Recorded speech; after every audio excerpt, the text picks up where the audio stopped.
So the real estate market is changing. They're projecting 30% of realtors will be out of business in the next 12 to 18 months. How are you going to stay in front of your clients and stay in this business? 30% is 1 out of 3 agents. So if you're sitting around going to lunch with 5 other agents, going out and having lunch, acting like the world's great, everything's going great, I'm just a little bit slow right now, 2 of you will be out of business in the next 12 to 18 months. You need to buckle down and take your business serious, right? This is not the time to go, well, it's just the market, we're slowed down right now. No, the market is changing, so you need to do things to stay out in front of that market. One of the things we're doing is we're diving back into our database of old leads, right? There is gold in there. Typically, a regular Google pay-per-click lead takes 9 to 12 months to transact, typically. So guess what? All those leads from a year ago that you thought were no good because they didn't pick up the phone, they're just now getting ready to actually be a home buyer, okay? So you need to buckle down, make deep calls into that database to make sure that you're trying to extract as much business and gold that's in there. I mean, we've had a lot of properties lately that have gone under contract from leads that were not like just ones that came in 2 days ago, right? And that's the biggest thing I could suggest right now is if you've got old leads, dive into them.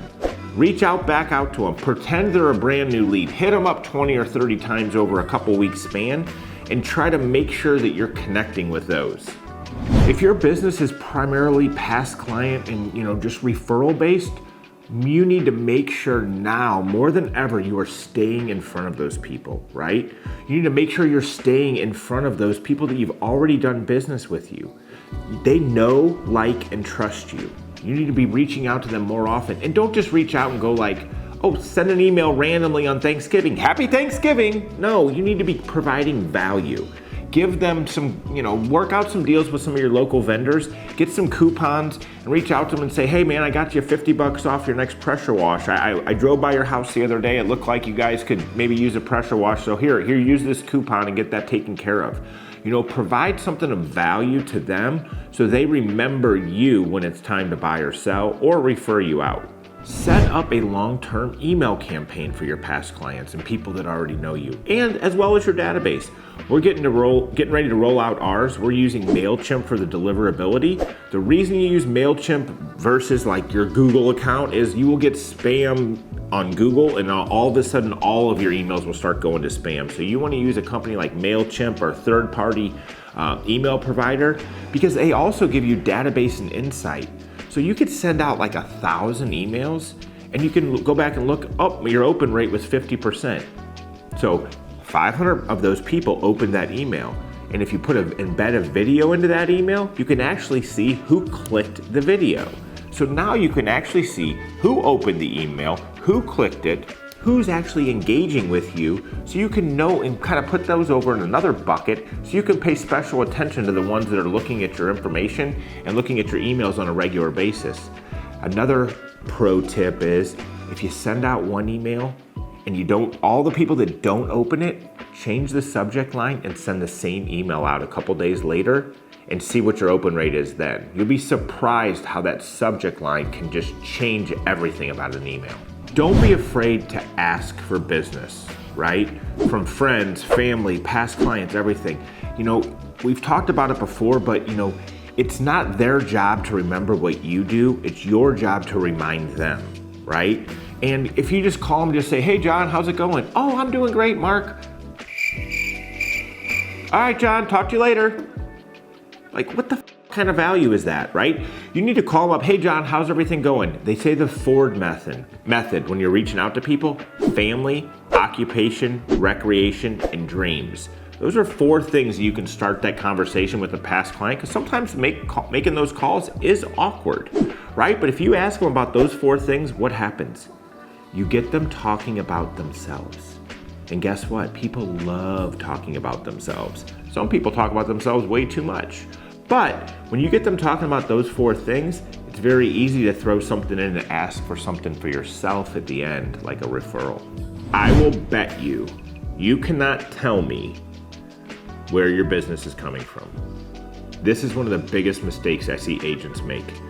I've tracked where every lead source going back to 2013, I can tell you where every single person who's bought a house or sold a house for me, where I met them, where I found them, where I acquired them from an online lead source. You know, you have to know your business, especially in times like right now where the market's slowing. Like, what happens if you're spending $5,000 a month on a particular lead source, but you haven't got any business from there for 12 months? Do you think that's money well spent?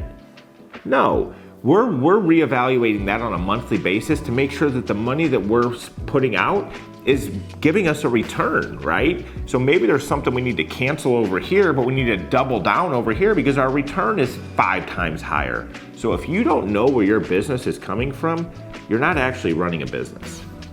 If you only have one pillar or one leg of your business where you're getting your business from, I'll bet you it's getting a little scary right now, right? You need to make sure you have a good foundation. You need to have 4 pillars to your business. Think about a chair. How many legs does it have? Most of them have 4. Some have 3, some weird little stool things, but 4 pillars. That's what I recommend at minimum for your real estate business.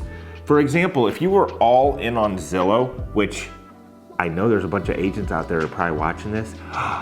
Zillow is not our #1 lead source. Surprise.